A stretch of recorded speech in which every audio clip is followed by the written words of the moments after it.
Hi friends, welcome. My name is Baron and this is my channel where I talk about some book stuff. I'm the Book Baron.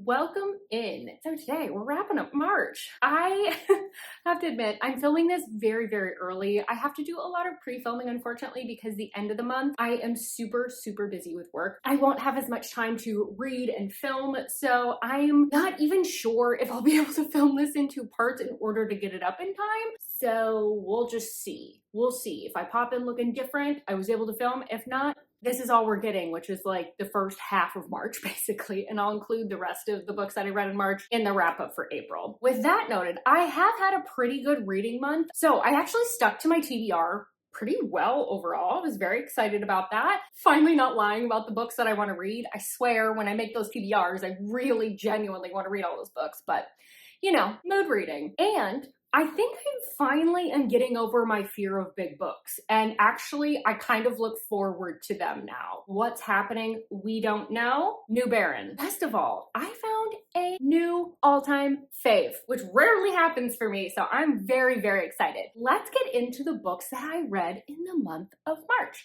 First up, for Tainted Love Book Club, we read Thirst by Carmen Rosalez. This is on KU. It's a dark romance that's new adult and has some like secret society types of vibes. So the premise here is that Gia, our heroine, she is trying to escape her parents' divorce. And so she ends up transferring from a university in Wisconsin to this very prestigious school states away. It's kind of akin to an Ivy League. And the power dynamics at this university and the culture here is very different than the university she went to previously. She's having a little bit of a hard time navigating it because there's sort of like this rich founders, sons and daughters that run around causing a muck and nobody really does anything about it. Because she's new in her senior year, she's really seen by a lot of these people as fresh meat to bully, to try and seduce. And this is how she finds herself in the orbit of Draven. Draven is sort of like the worst of the bunch. He's sort of the leader of this group. And although he really wants to claim her, he has got some competition. Unbeknownst to Gia, she ends up in the middle of all of their games. So my thoughts on this, if you attended the live show, you probably have a good idea. I didn't super love this book, but it sucks because I saw all the potential there. It had all the pieces, it had all the things I like. I just wish that there had been a little bit more refinement or it had been executed slightly different. I think because of that, a lot of it felt very underdeveloped. The plot felt a little bit underdeveloped. Gia as a character, I couldn't really tell you much about her personality. She felt very almost self-insert, had very fleeting emotions that weren't really well fleshed out, so it was hard to kind of understand her. She just changed so much moment to moment. And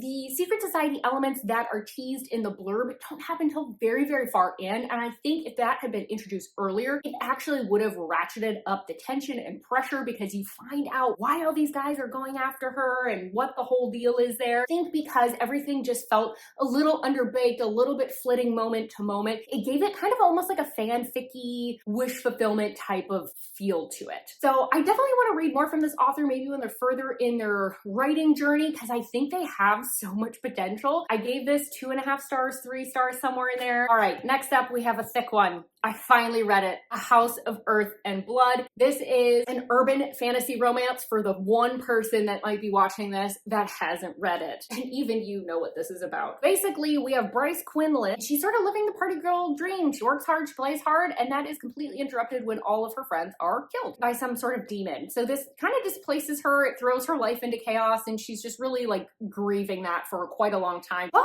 it turns out after a number of years that they think maybe they got the wrong guy and they need Bryce's help in order to find who actually did this. And she ends up paired up with a fallen angel named Hunt, who is known for his assassination skills and is under the thumb of some archangels because of a rebellion that he participated in years and years ago. So this archangel basically comes to him and says, hey, you can shorten your punishment if you just participate in this. I'll knock down your sentence quite a bit. He ends up teamed up with Bryce for this investigation. Okay, so my thoughts on this.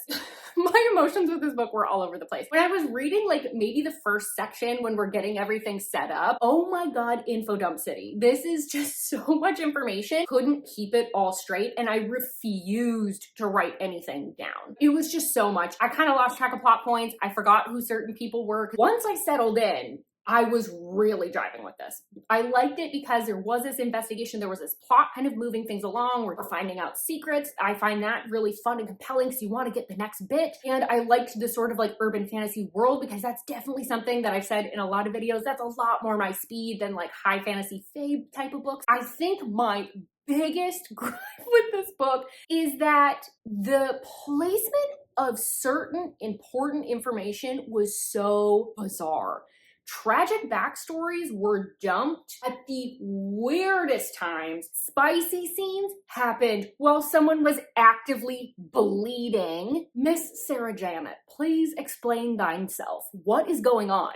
So that was really odd. There was also like one weird plot hole in another edition of Baron's Brain. The one detail I still cannot get over that is like the minorest of minor plot holes, but my brain is stuck on it, is the fact that Hunt could smell the exact ingredients of her takeout order, can smell when this girl's having her fucking period. He can smell it all, and yet somehow missed the fact that our girl wasn't drinking alcohol. She was drinking water. Out of all the things, alcohol's the smelliest. How did you miss that? I digress. I'm giving this 4 stars. I had a fun time. It was a little bit too long, some weird info dumps, but I think this is actually one of my favorites from SJM despite all of that. So take that. Next up, we have Dark City Omega, and this is by Elizabeth Stevens. This is on KU. This is an MF Omega-verse dystopian fantasy. This features Echo, who is a late-presenting Omega. Because of this, she is kicked out of her beta colony, and she is kind of forced to live between all of these communities in the wasteland, which is a very dangerous place to be, especially as an unbonded Omega. She's gonna have berserkers and alphas coming after her. They want to bond her because they like to use Omegas as pawns. So she's desperate not to have that become her fate. However, her time is running out. There is a berserker on her trail, but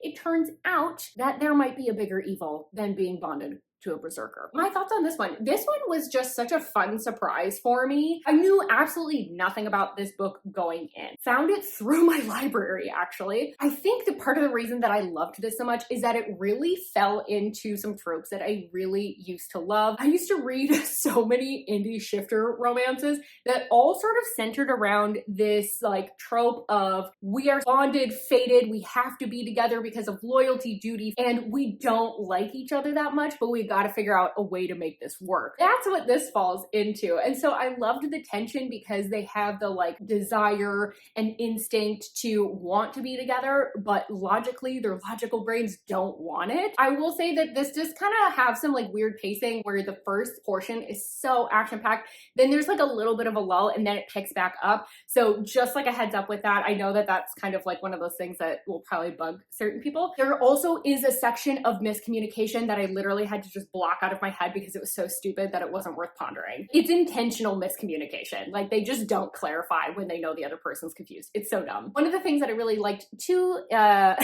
brain's all over the place, was the spice was focused on feeling, sensation, desire, and I felt like that kind of kept the tension going too. And I just love that the hero was like this big barbarian oafish type of guy, but also like a big cinnamon roll underneath it all. I'm excited because the next book is coming out sometime next month. If I didn't say, 4.5 stars.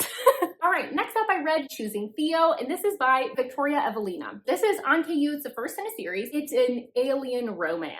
This starts out with Jade. She is kidnapped from her home. She doesn't have a lot of ties to Earth, so no one's gonna notice that she's missing. A classic tale with some of these alien abduction stories. But her captors end up dumping her on a completely other alien planet for some unknown reason. She runs to get rescued and ends up finding a species of aliens that are a lot like humans that are willing to help her out. The only catch is she needs to stay on their planet for at least a year. She can never return to Earth, and she must take a husband because that is part of their culture. Since she kind of sees this practice as being archaic, she's pretty resistant at every step and is trying to plot a way to get home. So my thoughts on this, the beginning I thought was really fun. It's kind of classic, like they end up kidnapped, what's going on, and then end up finding like another species that turns out much nicer and willing to help them and also fulfills every wish and desire. This was one of those that definitely felt like wish fulfillment because the the alien species is so similar to humans. So I think this might make for a good introduction if you're starting to get into alien romances, because you're not starting out with like big blue dudes that are 7 feet tall. You're starting out with people that mostly look like us. So I really liked the first half where we're kind of getting all this information and you're trying to figure out like how she's going to get back to Earth, she's going to select, like all of that stuff. What I didn't love as much was the second half because it was so domestic. It's literally them just around the house. Yes, it was fun and interesting to get like the made up alien culture, get an explanation for all of these customs that they have and why they have them. But at a certain point, like it just kind of turned into a contemporary romance. So I think overall, this is a nice palate cleanser. Like I said, I think it's a nice introduction to alien romances. I wish that the second half and the first half like matched energy a little bit more. I give this 3.5 stars. All right, moving on. I'm gonna try and be so fast with the next two because they were in my reading vlog. So if you haven't seen it, I did a collab called the Bookish Roulette. We randomly drew names and got 2 recommendations from different booktubers on a couple of tropes that we were hoping to read more of or wanted help exploring more. The first book that I got was Ensared, and this is by Tiffany Roberts. This is on KU. It's the first in the Spider's Mate series. It's a sci-fi alien kind of paranormal feeling romance, and this was recommended to me by Jess from Honest Fiction. This is about Catan. He is this spider guy. You can kind of see him on the cover here. He doesn't really want to take a mate. He likes his life out in the jungle. He likes his solitude. He tries to be out there as much as possible because he doesn't like the social structure and kind of what's going on with the latest ruler, the queen. She's a little bit unfair. She just kind of takes what she wants and doesn't seem very invested in her people. The problem is she has a particular taste for him. She declares that she would like to take a mate, and she is targeting Catan so hard. When he is finally released from some ceremonial duties where he had to go and provide offerings, he very quickly scurries back into the jungle. It's there that he ends up running into a human who has crash landed on his planet, and he decides that he's gonna make her his pet. So my thoughts on this one. I thought this was really fun. The primary POV is actually the hero, so it was a fun way to get a lot of descriptions and like thoughts about people, weird things that we do. I thought that was really fun and interesting. The authors clearly had a very fun time finding ways to get 2 species to communicate without being able to communicate. It's a lot of interesting tension because brushing and rubbing as they try and unintentionally explore each other. I did appreciate though that they were able to eventually get to a point where they were communicating, because I did feel like once that happened, that really did help progress the relationship. And I loved that I was just as interested in the romance as I was what was going on with the colony and sort of the descent happening there, and also what happened with Ivy's crash. Every scene just gave you so much more information or built the tension, and I just felt like it was a really fun read. I end up giving this 4 stars. So next up I have For the Fans, and this is by Nyla K. This is a standalone that's on KU. It's an MM romance. It's a step-sibling Emily's? Yes, Emily's to lovers. Diametrically opposed. Emily's and lovers. Enemies to lovers. Sports romance. This is about Kyron, and he's sort of this golden boy. He's rich, he's popular, he's got everything going for him, but he's also like slightly uptight and meticulous with his life. And a large part of that is how his parents raised him to be. They want him to fit a specific image. Along comes Avi. When their parents start dating, he is forced to live with Avi, and Avi is his polar opposite. He's an artist kid. He smokes a lot of weed. He's a bit of a dreamer. He's a little bit cocky and goofy. So these two could not be more opposite.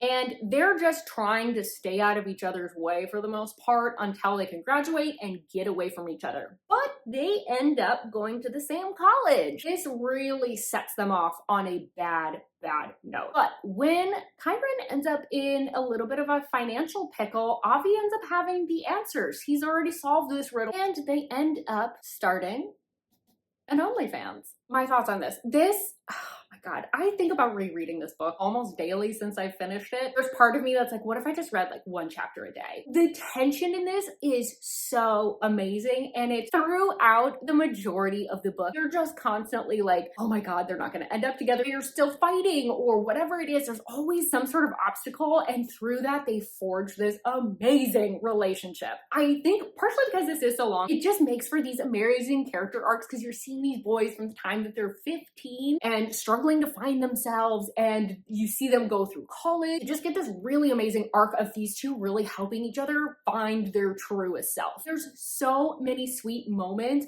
that are so hard fought because they can interact for the camera and in very spicy, sexy ways, but they struggle to form a relationship outside of that. They can't figure out if they're enemies or they business partners. Like, how do they make this all work? They struggle to just sit on a couch and have a conversation. And so even though there's a high level of spice, there is still so much tension. It's not broken. And so when you get these sweet little moments of them like grabbing hands, oh, sent me over the edge. And the third act is just a series of trials and tribulations that these two would face given the circumstances. And they have to make some tough decisions, and it's either gonna force them together or break them apart, and they have to make this decision over and over and over again. In no universe is these two not soulmates. This is like a new all-time fave. 6 stars, 10 stars. How many stars can I give this? I love this book with a burning passion. So thank you to Nikki who recommended it to me. That wasn't short at all, but I can't help but talk about that book so much. Oh, and also thank you to Cynthia who bought this for me for my birthday. All right, next up is a reread, and it's The Wall of Winnipeg by Mariana Zapata. So this is a sports romance, grumpy sunshine, slow burn, because obviously. So this is about Vanessa, and she's the assistant to an NFL player. For her, it's just a job that happens to pay the bills. And so despite her client being very grumpy and often not very appreciative of the things that she does, because he is so solely focused on football, she knows that this is not her true calling. So one day when she's saved enough money and she's pushed a little bit too far by some of Aiden's behaviors, she quits. But guess who comes crawling back? Aiden, because he needs help getting a green card.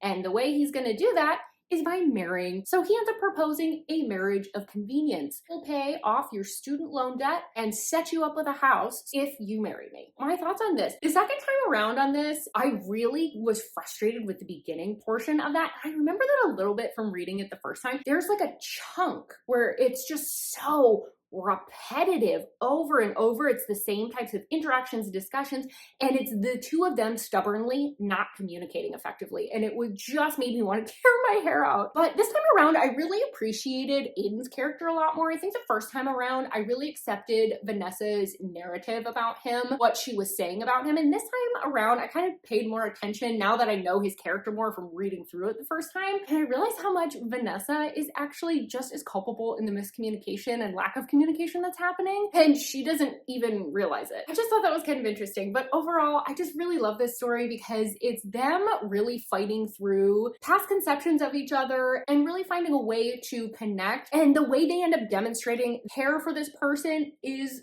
through a lot of action, of showing up for that person, of paying attention to what's going on with them. I still really love this book. I'm keeping my 5-star rating because I just can't bring myself to drop it. All right, next up, we have These Thin Lines by Nyla K. So this is on KU. It's a standalone. It's an FF contemporary romance. It's sort of workplace and age gap. This is sort of like a Cinderella reimagining. It takes place in modern day Paris. Our first heroine's name is Kiara, and she is a former supermodel turned fashion designer, and she just lives a life very separate from other people because of her fame and her wealth. She's very much isolated, but struggling to find direction for her new line. That's actually how she ends up running into Vi. Vi is going to be the assistant for Kiara's wife, Frankie. Frankie also works at this designer label. It's her label, and she is training Vi in. And Vi is this much younger, 20-something, kind of awkward gal that has a lot of prestige behind her name, but her family has since lost their wealth, but they'll never let you know that. And they meet because, much like Cinderella, Vi ends up losing her shoe in front of Kiara, and this sets them down this path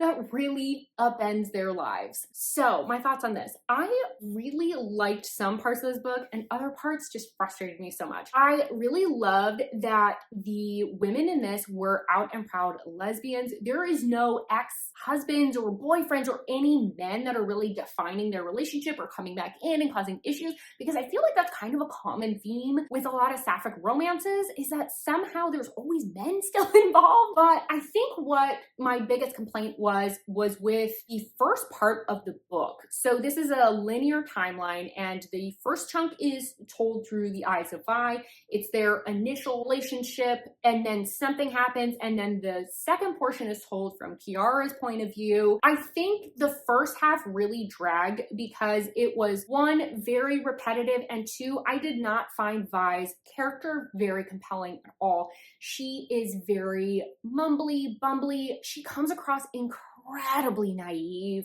and almost childish as a result. I never understood what Kiara saw in her. Even when I got her perspective, I still didn't find Vi that compelling of a person. I did end up liking the second half a lot better because Kiara is a very interesting character. She has lived a lot of life. She's got a very interesting backstory, current story. I liked her a lot more. She had a lot more to her, so I liked that. The problem with the second half, though, ended up being that the third act conflict is something that we know about from the first part, though it's been dragged out through the entire second part of the book. Isn't until the very, very end that it gets resolved. It's one of those things that could have been resolved through one conversation, and we as the audience know exactly what happened. It just became incredibly frustrating that these two just couldn't open their mouths and talk. We could have resolved this so much sooner. Despite all my complaints, I swear I actually liked the majority of it, especially when we were in Kiara's perspective. So I am giving a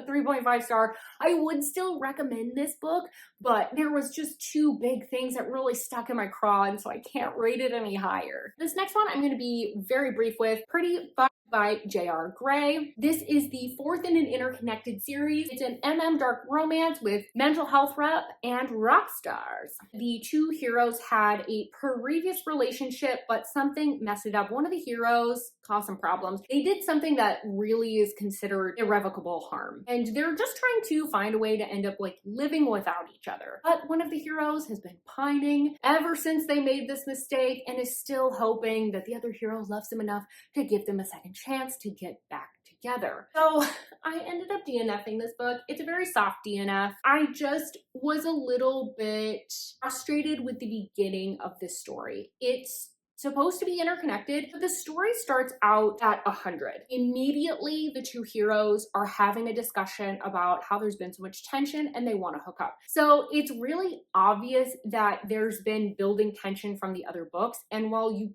probably could read this as a standalone, it loses all of the meaning, the tension, the buildup to that point. And so I wasn't compelled at all because immediately we're starting off with, we're finally gonna give in moments. So I probably will go back at some point and read this series, but I'm in no rush to do it. This duet in the series was the one that I found most interesting. I wasn't really drawn to the other books in the series, so I'm having a hard time kind of in my head justifying going back and reading so many books to get to the book that I want to, and I already know that I don't like how it opens. I don't know. So I have a lot of like things about this, but I'm not gonna rate it because I did DNF it, and we're just gonna move right along. Next up we have Hills of Shivers and Shadows, and this is by Pam Godwin. This is her new release. This is a first in a 3-book series, so the first 2 books are gonna have cliffhangers, and then the last book will end up in a why choose sort of HEA. This is a dark romance. It's got a pretty heavy romantic suspense line. So Frankie, our heroine, is abducted and taken to a remote cabin in the middle of the Alaskan bush. It's there that she finds herself at the mercy of quite a few men that are rugged and pretty unsocialized. In order to escape, she realizes that she needs to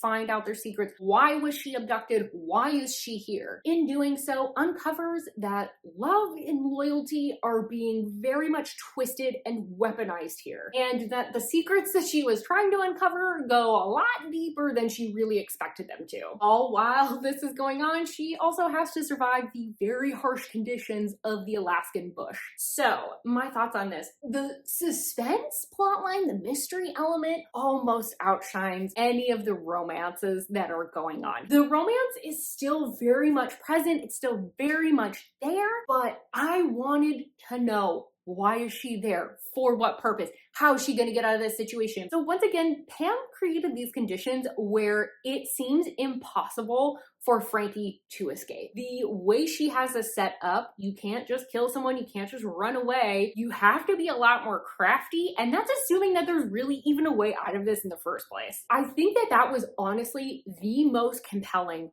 part. I also really did love all of the character work that she had here. The men, I could tell them apart, which made me so excited, so happy, because I can never tell the dudes apart in Why Choose ever. So the fact that they were so distinct, so unique, had characteristics that actually feed into end of the storyline, which I was like, oh, she really just wove this web. And then you watch Frankie kind of trauma bond with all of these men as they slowly kind of reveal their softer sides. It's through that these relationships grow, and the relationships are developed unevenly. So some of them are farther along, some of them are more like brother sister. I think that really just made me like the Why Choose Circumstances even more, because I really felt like I kind of understood Frankie's pull to each of the guys and how that was all different. You have all of this going on. You have this mystery of like, why is she being abducted? What's the purpose? How does she get out of this? And then you have the added tension of like, you have to survive on the daily in this very harsh landscape. And anything you do could potentially lead to your death, someone else's death. You just never know. And so there's a lot of situations that come up where you're like,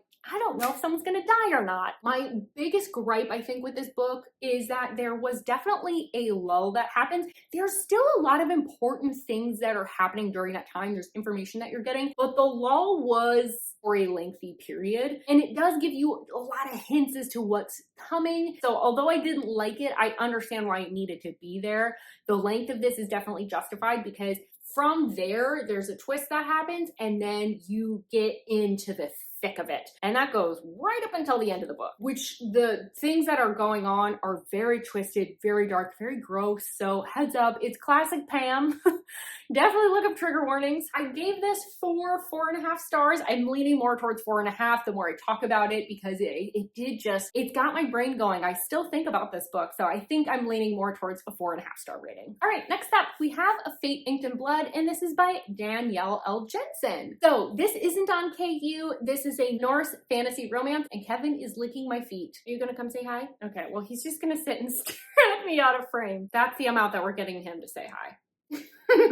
Thank you, Kevin. This is about Freya, and Freya, she's stuck in this horrible marriage because her family set it up. It has a lot of advantages to it, but it's a very loveless marriage. And she really dreams of being a warrior. But one day her husband ends up betraying a big secret of hers, and she ends up being forced to reveal it. Her big secret is she was born with a drop of goddess's blood, which means that she is a possessor of magic, something that's very coveted. She is actually a shield maiden, so she can finally say goodbye to her fishmongering ways. It turns out that they have been looking for her specifically. She has been prophesized about, and so the king says, I would like to bond you to me because he wants his fate intertwined with hers. It's prophesied that the person that controls her fate will be the king to unite all of Scotland. The king's like, I would very much like that to be me. I think it's me, and ends up binding himself to her. He assigns his son Bjorn to protect her and also help her with some of her training. So my thoughts on this one. Keep in mind that for the most part, I haven't been reading a ton of fantasy because I've just kind of had like a crap time of like finding books that I really like. I also had absolutely no expectations going into this book. I didn't know anything about it. I've been very hit and miss with the author before. I preface what I'm about to say with all of that. I really ended up liking this book. I loved that it was Norse pagan theming. I'm currently in the middle of watching the show Vikings, and so I knew a lot of like the gods that they were talking about, the rituals that they were referring to. I'm like already sort of entrenched in that. It was really fun because this felt like I was just like watching a spin-off show. At certain points, the banter between the hero and the heroine made me laugh, and I was in pain because I mentioned in the Pam Godwin vlog, I had a very minor medical procedure done, like super, super minor. I was in quite a bit of discomfort. It hurt to laugh, and I was still laughing. Okay, so for those of you that have read it, it's the scene where he talks about her husband not knowing she tasted like lemon. I laughed so hard at that. I digress. And it was like at that point that I was like, I need a physical copy, because I knew that can you kind of see that? Yeah, the metallic like foiled edges. I know that they're switching to their second run, and that will just have white pages after this. So I went out and grabbed myself a copy after that happened. I just knew I was gonna love this book. As I said, I really loved the banter between the hero and heroine. I loved all the fighting sequences, the adventures that they were having to go on, the political scheming that they were working on. I really loved all of that kind of stuff. There's definitely some things with the wording, with the prophecies. I can see the loopholes in it, so I know how those are probably gonna be resolved. It reminds me a bit of Farah Under the Mountain. So I was pretty much loving this up until maybe about the 70% mark. And then all of a sudden, Freya's character really just got on my nerves. nerves for like a chunk. Felt like she was being intentionally obtuse, too loyal to people that didn't deserve it. And I understand that some of the people she was being loyal to, there's like very complex relationships and I can sympathize, but it just felt like she was becoming very passive in her own fate. They keep saying that although she's been prophesized about, she is unfated. So she knows that she can take control and change her fate at any time, but she keeps deferring her power to other people during that time. And it was just immensely frustrating because it felt like she just didn't want to make a decision. She didn't want to be responsible. And so she offloaded all of that onto other people. She does end up redeeming herself in the latter portion, so I was happy about that, but there was a chunk where I was just like, ah! You're just like screaming at her the whole time to like make the opposite choice at every step. This does end on a cliffhanger and a big twist, and I was just like, I have to read the next book. I'm between, once again, a 4 and a 4.5 star. I'm leaning towards 4.5 just because I haven't liked a fantasy this much in such a long time that I feel like it deserves to be distinguished. Next up, we have The Bride by Ali Hazelwood, and this is a standalone that's not on KU. It's a paranormal romance with vampires and werewolves. There is a heavy political scheming mystery plotline. So this is about Misery, who as a child is collateral for the humans. Basically, the humans and vampires, which Misery is, require an exchange of very important people to the leadership of that regime or of that time to be exchanged in order to kind of keep the peace. If anyone makes an act of aggression, something happens to these kids. So they spend all of their childhood with the complete other species. As a result, she doesn't really fit in with vampires. She doesn't know the customs. She's just been raised completely differently. And honestly, her people are not that appreciative. They call her a lot of derogatory names, so she prefers to basically pretend to be a human, and she's basically just living her life as a fake human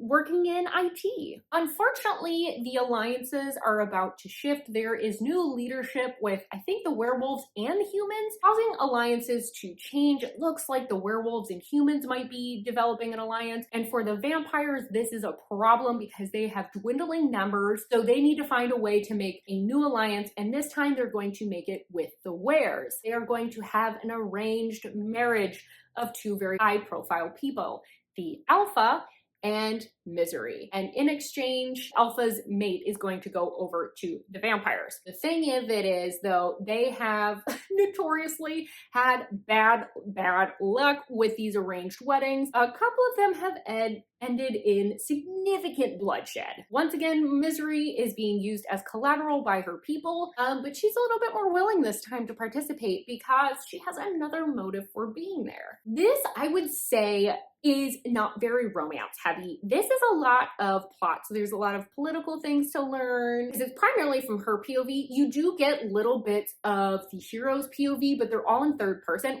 and they're super short bits, which I thought was kind of fun because it gives you just like a little insight into his mind. The tropes that are utilized in this, I think if you have read a lot of Omegaverse or Fated Maids or paranormal stuff, like you are going to be familiar with this. You're gonna see through a lot of these. Despite all of that, I still did have quite a good time. The heroine is a much more toned down version of Ali Hazelwood's usual heroines. So she came across a little bit more mature and she had a little bit of like sad backstory to her that I think hit a little bit better. Feels more like someone who's kind of like fumbling their way through life where there's no milestones road mapped out for her. She's just kind of like trying to piecemeal something together. And two, because there is so much focus on plot and Misery as a person kind of developing and making connections and all of the political things and all of that, the romance ends up feeling very slow burn. And I almost wish there was more time spent on them really connecting outside of the mystery going on or outside of their relationship to the young kid that's in this book, because I felt like there wasn't much of them just connecting as a couple, and so the romance felt a little bit weak. I will say that the interactions with the young girl made me laugh because Misery, much like myself,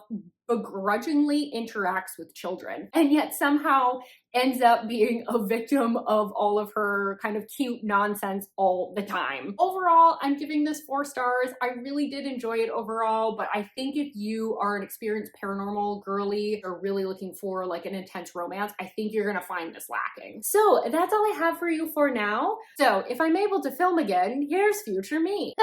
Yeah, I definitely didn't have enough time. I barely had enough time to edit this, so I'm so sorry, folks, but I will just have to roll with it this month, and we will wrap up the rest of those books in April. And if not, thank you so much for being here. Let me know what you read in March that you loved. Was there anything you disliked? Did you have to DNF? Was there a genre or subgenre that you really got into? What was your reading month like? Also, let me know if you've read any of these books. I would love to hear your thoughts about them. I would love to hear any and all things because interacting with y'all is truly my favorite part of posting videos. I love it. And with all of that, don't forget to like this video if you liked it, subscribe if you want more content from me, and I really, really hope that I see you on my next video. Bye-bye.